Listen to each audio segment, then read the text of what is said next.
Good evening and welcome to the last night of the Worcestershire Apprenticeship Awards 2021. My name is Gary Woodman and I'm Chief Executive of the Worcestershire Local Enterprise Partnership. It's been a privilege to be here today hosting the third and final night of these virtual awards, and we really have saved the best till last. Here are the final categories. The Resilience Award. This is a new category for this year to recognise the contribution of an apprentice who's demonstrated their professionalism in the face of the pandemic, the 2021 Worcestershire Apprenticeships Employer of the Year, and the 2021 Worcestershire Apprentice of the Year. Tonight we're here to celebrate the best of what Worcestershire has to offer: apprenticeships, employers, training providers. It's really important that not only we recognise the champions, the successes of our local apprenticeships, but also promote the stories that are crucial to inspiring our young people, parents, carers, employers and training providers to become and take apprentices in the local economy. There are many partners involved in making apprentices succeed, and today we'll share a spotlight on those and those partners.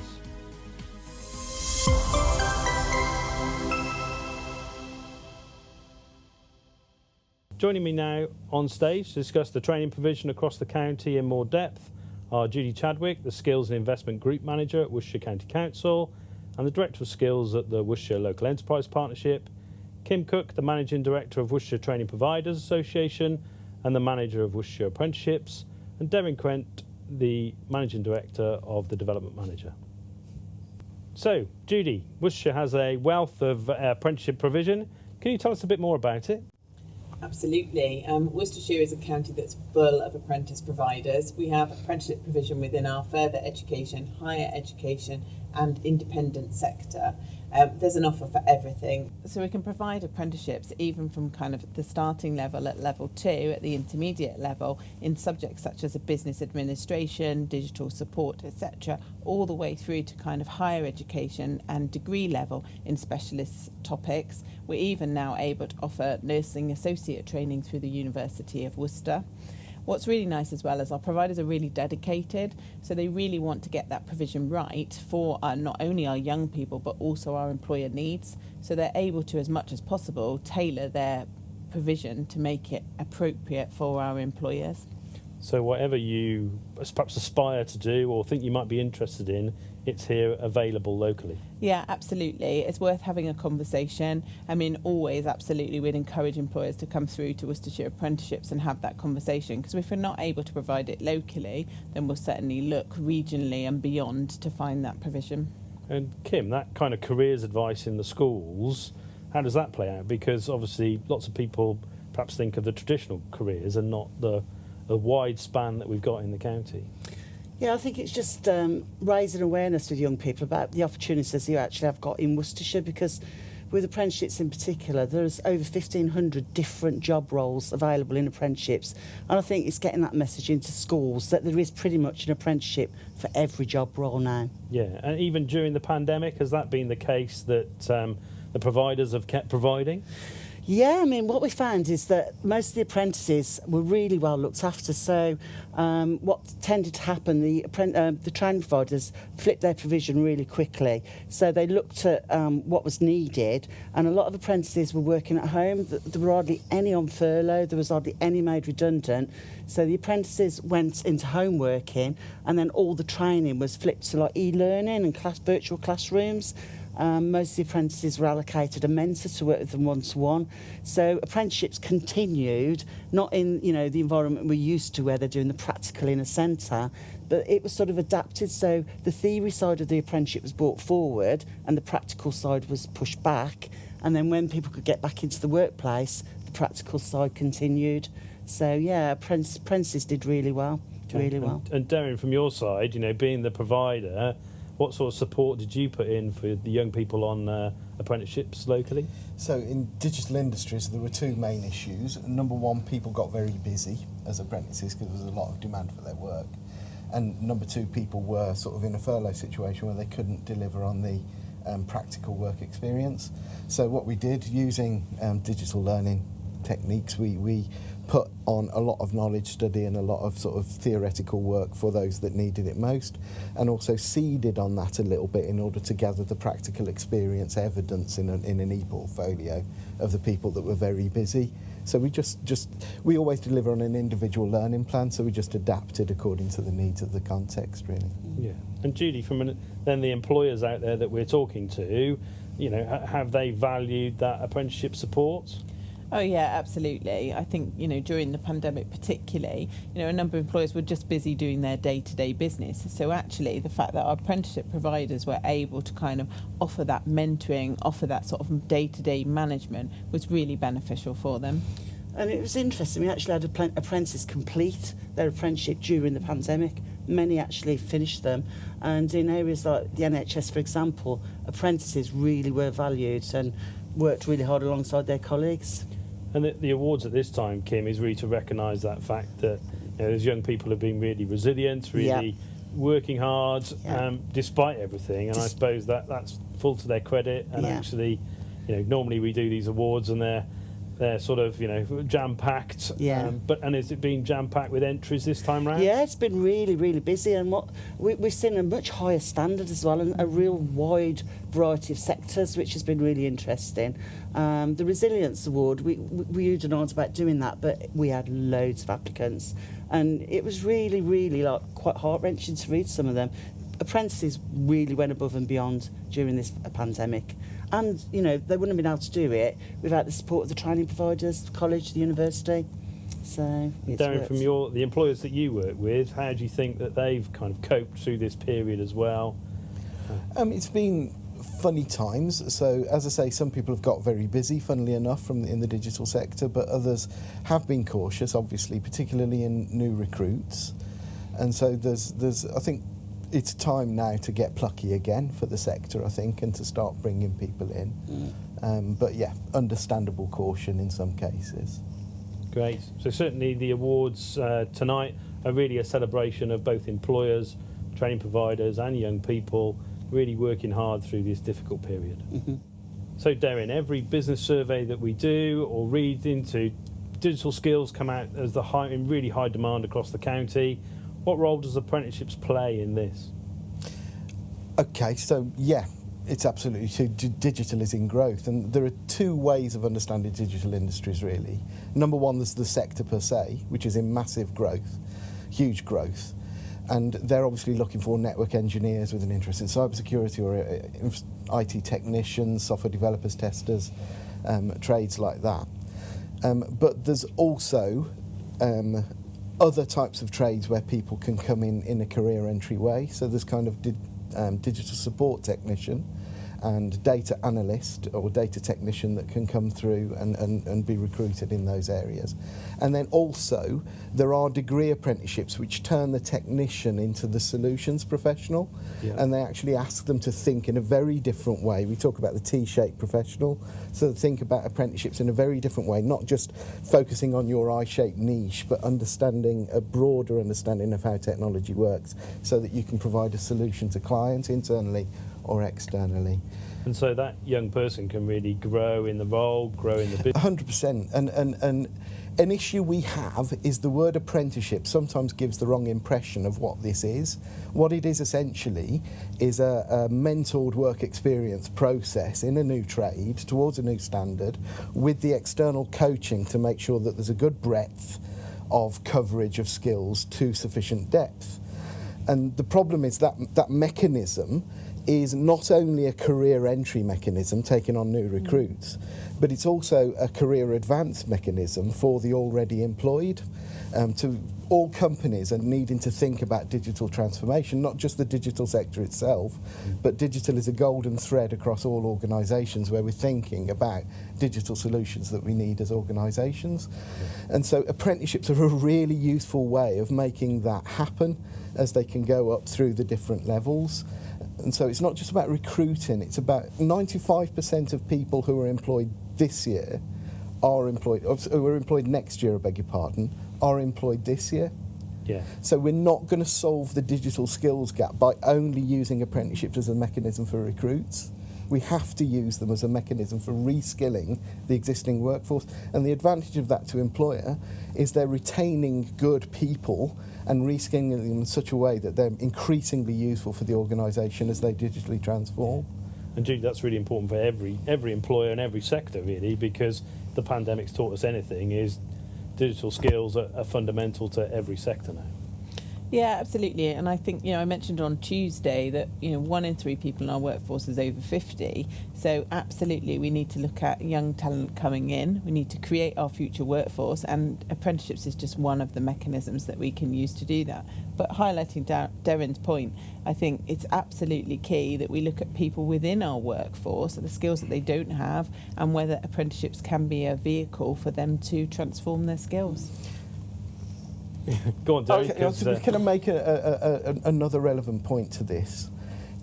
We need to digitise today's workforce in the county, and we need to drive the workforce forward in a digital way. We therefore need an element, somewhat more generosity than we often see as a training provider amongst employers in terms of how deep they will go to the underskilled in order to bring them up.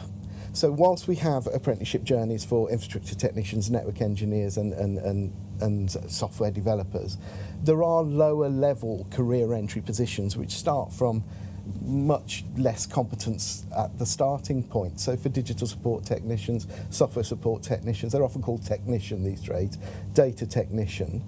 And if employers can come in and understand that because there's a skill shortage, we need to actually release some mentoring time on embedding people at a lower level of skill from the beginning. That will help drive the economy forwards as well, and the employers. Because at the moment, many employers, Kim, will have kind of experiencing sort of skill shortages, or they're trying to recruit. What do they need to do a bit more of, I suppose, which is really back to Darren's point. What do they need to do more of? I think the first thing I would say is that employers often aren't aware that apprenticeships are for all ages. They're not just for young people. So the first thing I would say to employers is look at your existing workforce and see if there's anybody you could upskill. And as Darren was saying, in the digital sector, that's where a lot of the apprentices will come from the existing workforce.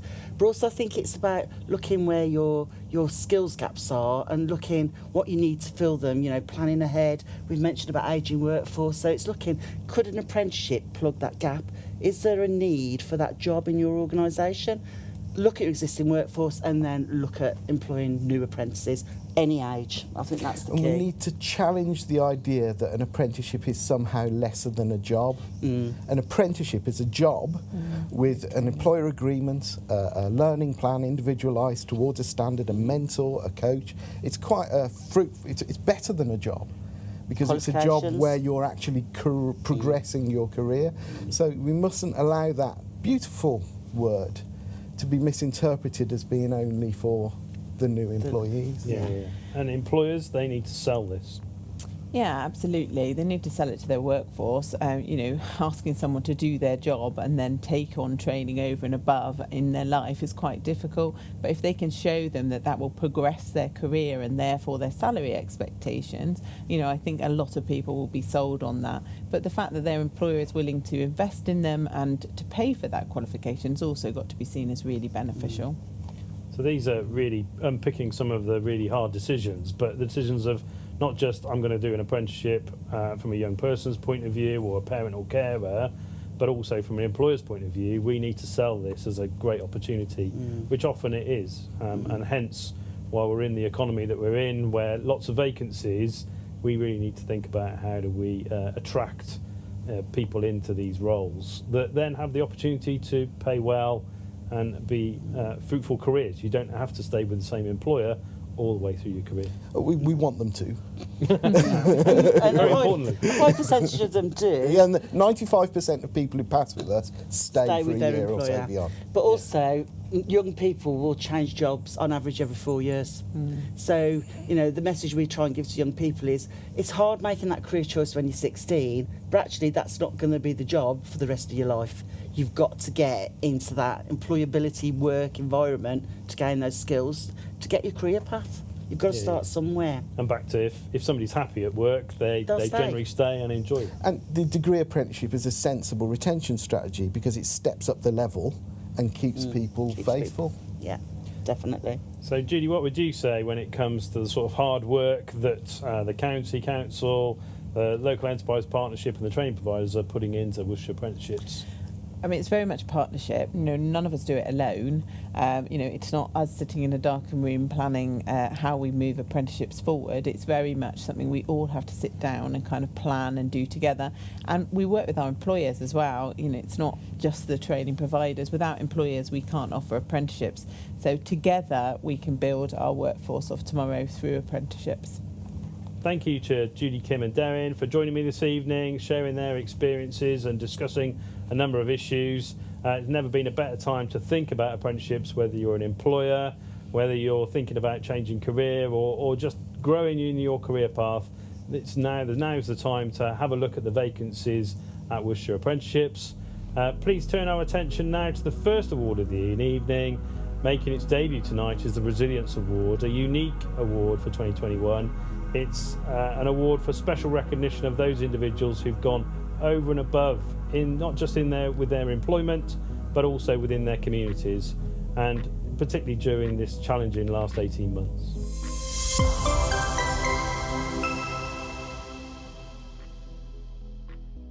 To discuss this new award and review the candidates, I'm asking Judy Chadwick to rejoin me and help with the deliberation. Welcome, Judy. So, let's start by discussing the new award. Judy, why have we decided to bring in a Resilience Award for this year? I think we recognised over the last 12 to 18 months, obviously it's been a really challenging time for everybody, but we recognised that some of our apprentices really were managing a significant load more than other people. But actually, we saw from some of our providers how our young people were going over and above.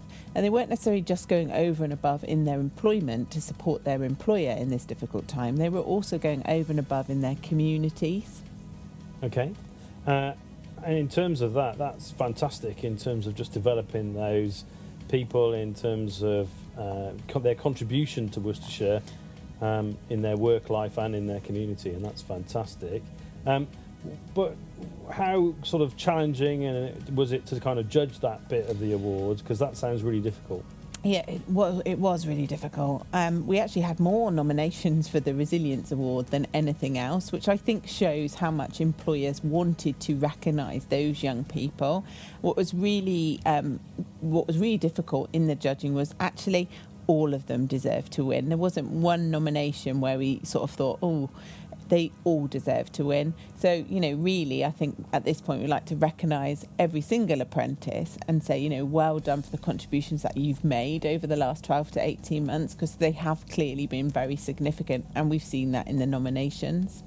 Yeah, I mean, that's fantastic. And just how they kept going, and like in the last discussion where we were talking about people finishing their apprentices, but also a number of people started, and that's... Yeah, we saw a number, especially in some of our frontline roles, which is quite surprising. And it's probably not a surprise that actually our two finalists are in frontline roles within the NHS. Okay. So what made them stand out compared to others?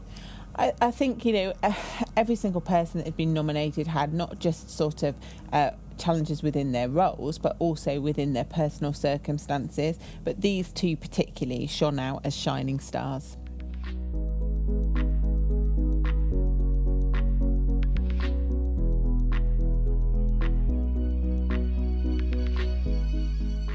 So, starting with Abigail, she has shown incredible resilience in 2020, due to both family and work pressures. She faced many adversities, including a major challenge with her apprenticeship being suspended. It would have been easy for her to withdraw from her apprenticeship, but she chose to carry on. Abigail worked extremely well with senior nurses, helped relieve pressures across multiple team areas, and became an invaluable team member, all of whilst continuing to make fantastic progress on her course. Chloe started her nurse apprenticeship as an 18-year-old, but faced serious personal challenges which resulted in her having to discontinue her training. However, Chloe was set on becoming a nurse and powered on. She's become the first trainee nurse associate in the team and has worked tirelessly on the front line for the last 18 months, dealing with palliative care. Chloe has excelled academically and overcome serious challenges to ensure that she can continue her dream. To get to know our resilience finalists a little better, we now have 2 short videos to introduce them.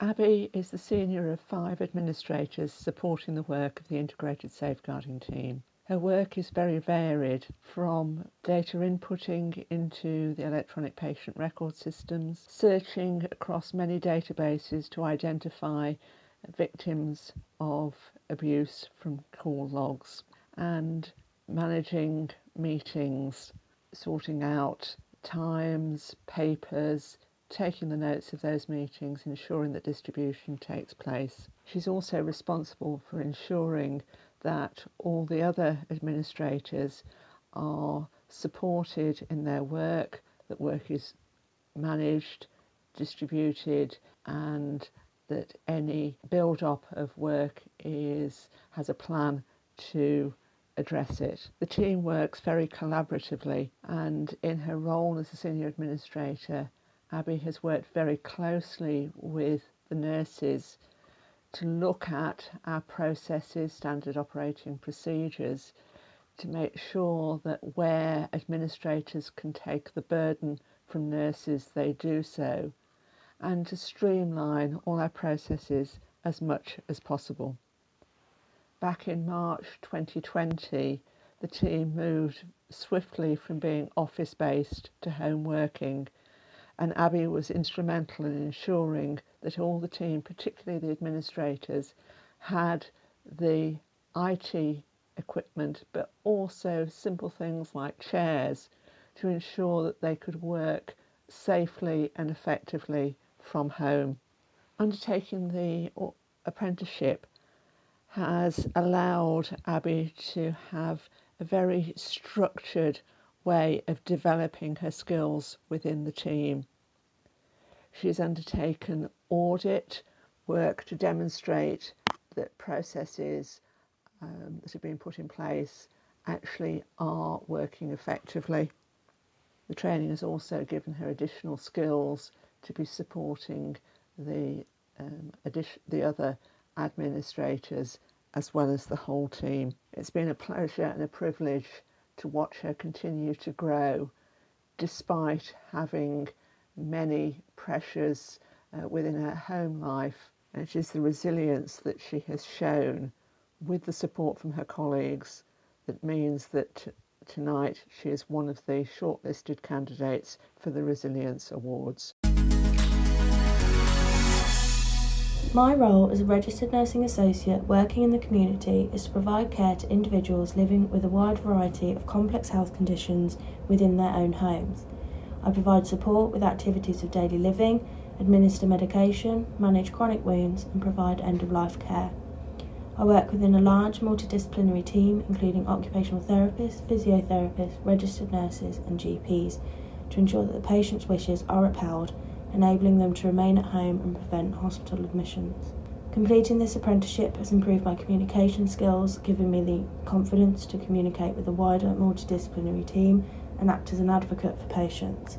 I've gained a variety of clinical skills, meaning I can effectively complete assessments, making sure the individual needs and preferences of patients are met and the care I deliver is safe. This apprenticeship allowed me to attend university whilst working full-time, meaning I was able to earn whilst progressing in my career. My knowledge and understanding has grown throughout this apprenticeship, and I feel the care I deliver is high quality and evidence-based.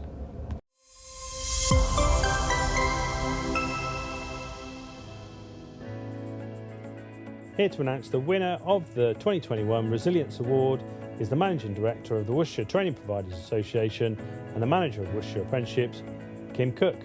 Kim, over to you. Thank you, Gary. I'm thrilled to announce the winner of this year's Resilience Award 2021, and I'd like to take this moment to pay tribute to everyone who was nominated in this category. You were all deserved winners.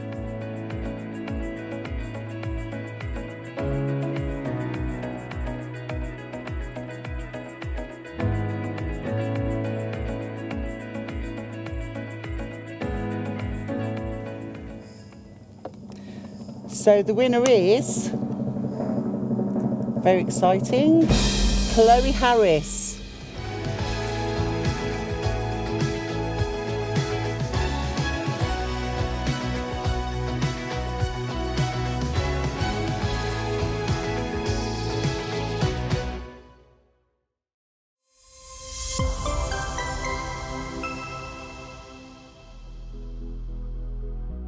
Congratulations to Chloe, a thoroughly deserved winner who demonstrated a high level of commitment, dedication and of course resilience. Moving on to the second award this evening, we celebrate the prestigious category, the finalists of finalists, the 2021 Worcestershire Apprenticeships Employer of the Year. As you all know, the winner for this category has been selected from the winners of the other employer categories presented earlier this week. The hot contenders for this award are Platform Housing and Allpro.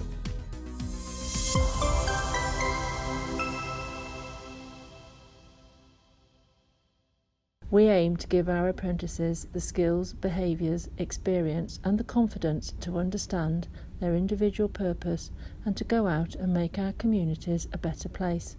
Apprenticeships give Platform the ability to continue to have engaged, skilled, knowledgeable and up-to-date workforce. Platform Housing will continue to do all that we do to support apprenticeships across our regions and to make sure that we still continue to give opportunities to people to be able to create good careers, enhance their careers and continue with their learning. At Allpro, employed apprentices have been a core part of our growth and one of the main reasons I think why Allpro has continued to be innovative and why we continue to expand in the way that we do. Apprentices bring the business a lot of fresh ideas, a lot of new impetus to what we're doing, and for us it's great because we get to see people learning on the job, so they're contributing to the business whilst also obviously advancing their own knowledge. So it's really, really important to us as a business. It would mean a lot to us as a business at Allpro to win this award because apprentices are such a large part of what we do. We love employing people, we love seeing people learn and advance their careers within the business, so to win this award would be just icing on the cake.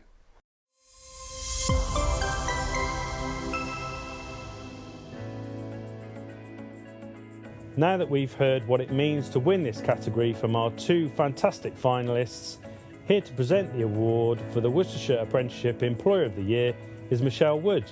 Michelle's Chair of the West Midlands Apprenticeship Ambassador Network and Head of Learning and Development at Sanctuary Group.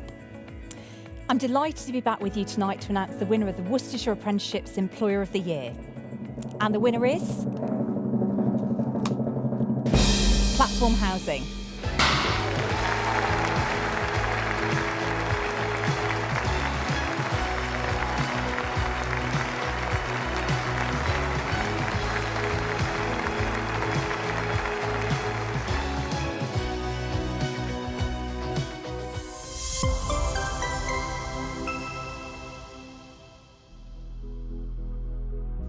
Huge congratulations to Platform Housing, a real business flagship helping promote the message and value of apprenticeships in their business and here in Worcestershire. Commiserations to Allpro, who are a local award-winning business and a fantastic company as well. And now to the final award of 2021. The last category of tonight is highly anticipated. Finalists of finalists, the Worcestershire Apprentice of the Year. The award recognising outstanding achievements of an individual apprentice who's exceeded professional expectations in their organisation, demonstrated a high level of commitment to their personal development and is a genuine ambassador for the cause. Contenders for the award are our individual category winners, Ben Sheehan, Matty James and Eleanor Steele.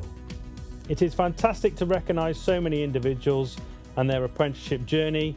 In this year's finalists, we saw a real range of subject and differing roles, from support roles to those working as health professionals.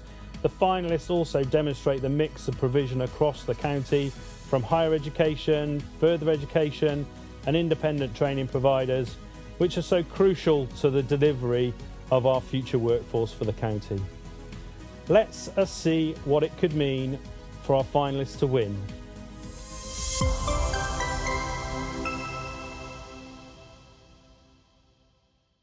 My name is Ben Chin and I work at Sanctuary Group in the procurement team. I work within the indirects team and my categories currently include medical and cleaning consumables for the care sector and managing the confidential waste contract for the group. I have developed a range of skills throughout my apprenticeship, with a significant part of my growth being my management skills and the ability to coordinate and organise. This has been through formal learning, experience and intuition, and I am now in a position where I have my own contract management responsibilities. I have developed a passion for procurement and enjoy the environment that I work in, which all stem from the opportunity provided to me when I joined Sanctuary. It would be brilliant to receive the award as recognition for my team's hard work and to recognise all in Sanctuary who work incredibly hard to support our apprenticeship programme. Okay, well the award in itself and being nominated for it is a privilege in itself, and it's nice to be recognised, you know, for all the hard work I've done, but it's also good to show other people how they can progress as well. So obviously I had a lot of self-doubt to start off with, and through doing the course it brought out the best in what I could do, my abilities, and it's given me the confidence to be able to go forward. So winning the award kind of like helped show other people out there that they could do it too. You know, there's no reason why they should hold themselves back. There's support out there. You can get through the course, you can get here. And through this award system and things like that, it's really nice to show other people that they can do this too. If I were to win the award, it would mean a great deal to me, as it would show that everything that I've done along my apprenticeship journey has been worth it, alongside showing the great work that Platform do on the side. I believe that by achieving this award and by showing the work that Platform do for apprentices just brings to light the amazing thing that apprenticeships are for everyone. And especially in my eyes, I think that this is an amazing thing to have for apprentices to just bring to light the amazing work that they do.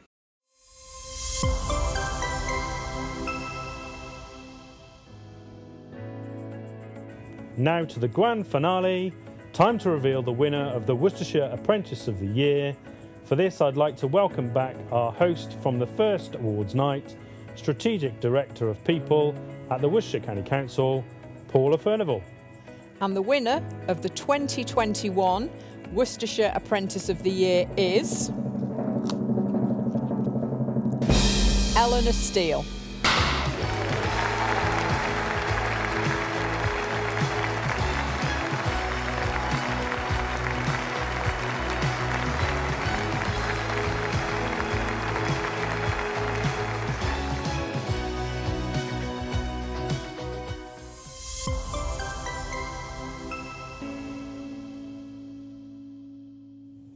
Congratulations to Eleanor, you're a genuine ambassador for apprenticeships and the apprenticeship scheme here in Worcestershire.